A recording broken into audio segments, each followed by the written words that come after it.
ఇక్కడ ಬನ್ನಿ.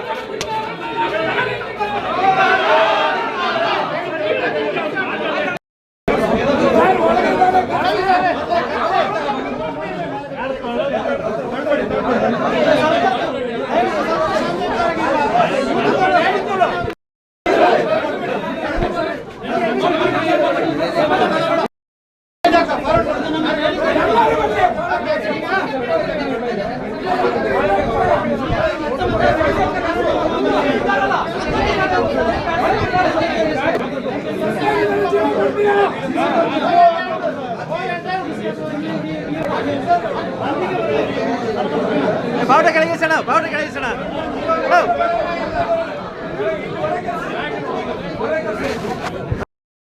ನಾವು ಬೇಡಿಕೆ ಇರುವಂತದ್ದು, ಇವತ್ತು ನೀವು ಏನಾದ್ರೂ ಒಂದು ಸರ್ಕಾರ ಕ್ರಮ ಕೈಗೊಳ್ಳಬೇಕು. ಒಂದು ತಾಕತ್ತಿದ್ರೆ ನಮ್ಮ ಅರಣ್ಯ ಸಚಿವರನ್ನು ಕರೆಸಿ ಅಥವಾ ನಮ್ಮ ಈ ಬೇಡಿಕೆಗೆ ಶಾಶ್ವತ ಏನು, ಸುಮ್ಮನೆ ನಾವು ಬರೋದು ಚರ್ಚೆ ಮಾಡೋದು, ಪಾಪ ಪೊಲೀಸರು ನಮ್ಮ ತಡೆಯೋದು, ಇದೇನು ನೀವು ಪೊಲೀಸರನ್ನು ಮುಂದಿಟ್ಕೊಂಡು ನಮ್ಮ ಪ್ರತಿಭಟನೆಯನ್ನ ಹತ್ತಿಕ್ಕುವಂತ ಪ್ರಯತ್ನ ಏನು? ನಾವು ಬರುವಾಗ ಯಾಕೆ ಇಲ್ಲಿ ತಡಿಬೇಕು? ನಾವಿನ್ನೇನಾದ್ರು ಗುಂಡಾಗಿರಿ ಮಾಡಕ್ ಬಂದಿದೀವ? ನಾವು ಕೊಡಗಿನ ಏನು ಈಗ ಪ್ರಾಣ ಕಳ್ಕೊಂಡಿದ್ದಾರೆ ಅವರ ಪರವಾಗಿ ಕೇಳಲಿಕ್ಕೆ ಬಂದಿರೋದು.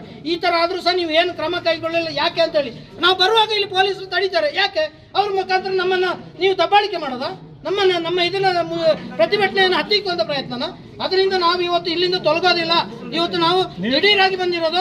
ಇನ್ನು ಸಾವಿರಾರು ಸಂಖ್ಯೆಯಲ್ಲಿ ಕಾರ್ಯಕರ್ತರು ಬರ್ತಾರೆ. ಇವತ್ತು ಯಾವ್ದಾರ ಒಂದು ಸೊಲ್ಯೂಷನ್ ಆಗಬೇಕು ನಮಗೆ. ಅದು ಅಲ್ಲಿವರೆಗೆ ನಾವು ಇಲ್ಲಿಂದ ತೊಲಗೋದಿಲ್ಲ. ಇದು ನಮ್ಮ ರಾಜೀನಾಮೆ ಕೊಟ್ಟು ಹೋಗಿ ನನಗೆ ಆಗೋದಿಲ್ಲ ಜಿಲ್ಲೆಯಲ್ಲಿ ಮೇಲಿನವ್ರಿಗೆ ಗೊತ್ತಾಗ್ಲಿ. ನನ್ನ ಪ್ರಕಾರ ನೀವು ಮೇಲಧಿಕಾರಿಗಳಿಗಾಗ್ಲಿ ಸರ್ಕಾರಕ್ಕಾಗ್ಲಿ ಇಲ್ಲಿಯ ಸಮಸ್ಯೆಯನ್ನು ತಿಳಿಸ್ತಾ ಇಲ್ಲ. ತಿಳಿಸಿದ್ರೆ ಎಷ್ಟು ಸಲ ನೀವು ಮದನಾಡಲ್ಲಿ ಆಯ್ತು, ಇವತ್ತು ಮತ್ತೆ ಪ್ರಾಣ ಹೋಗಿದೆ. ನೀವೇನು ಸೆಲೆಬ್ರೇಷನ್ ಮಾಡ್ತಿದ್ದೀರಾ?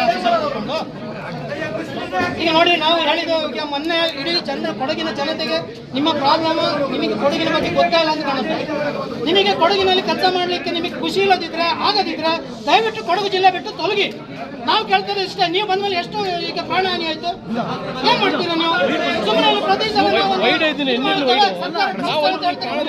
ಏನು ಆಗ್ತಾ ಇಲ್ಲ. ಯಾಕಾಗಿ ನಿಮಗೆ ಅಂತ ಕೇಳ್ತಾ ಇರೋದು. ಇವರು ಮೊನ್ನೆ 2 ದಿವಸದಲ್ಲಿ ಮುಗಿಸ್ತೀನಿ ಅಂತ ಹೇಳಿ. ಏನ್ ಮೇಡಮ್ ಮೊನ್ನೆ ನಾನು ಹೇಳಿದ್ರ ನೀವು ಬಂದ ಬಾರಿ ಅದನ್ನು ಮಾಡ್ತೇವೆ ಮಾಡಲಿಲ್ಲ ನೀವು. ಕಾರಣ ಏನು? ಅಲ್ಲಿಂದ ಮತ್ತೆ ಡೆತ್ ಆಯ್ತು. ನೀವು ಏನೂ ಮಾಡದೆ ಸುಮ್ಮನೆ ಆದರೂ ನಿಮ್ಮ PCF ಇರ್ಬೋದು, ವೈಲ್ಡ್ ಲೈಫ್ ವಾರ್ಡನ್ ಅವರು ಹೇಳಿದ್ದನ್ನು ನಿಮಗೆ ಹೇಳಿದ್ದೇನೆ. ಅವರು ಫೋರ್ತ್ ವಿತ್ ಸ್ಟಾರ್ಟ್ ಮಾಡಲಿ. ನಾನು ಇನ್ ಆಂಟಿಸಿಪೇಷನ್ ಪರ್ಮಿಷನ್ ಇನ್ನೂ ಆಗಲಿಲ್ಲ. ಸ್ಟಾರ್ಟ್ ಆಗಿದೆ ಸರ್. ಅಕಸ್ಮಾತ್ ನಾಳೆಯಿಂದ ನಾವ್ ಏನ್ ಮಾಡ್ಬೇಕು ನೀವೇ ಹೇಳಿ.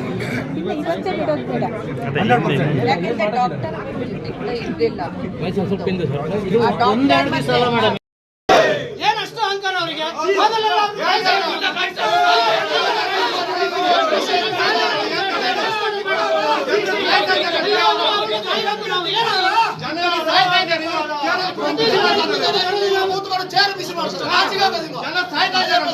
ಎಲ್ಲಿ ಪ್ರತಿಭಟನೆ ಆದ್ರೂ ಬರೋದಿಲ್ಲ ಅವ್ರು. ಯಾಕೆ ಬರೋದಿಲ್ಲ?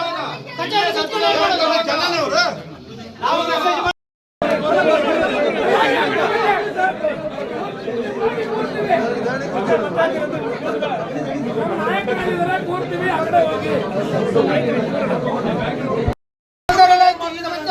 ಕಣ್ಣಂಗಲದಲ್ಲಿ ಆಯ್ತು, ಅಲ್ಲಿ ಕುಟ್ಟದಲ್ಲಿ ಆಯ್ತು.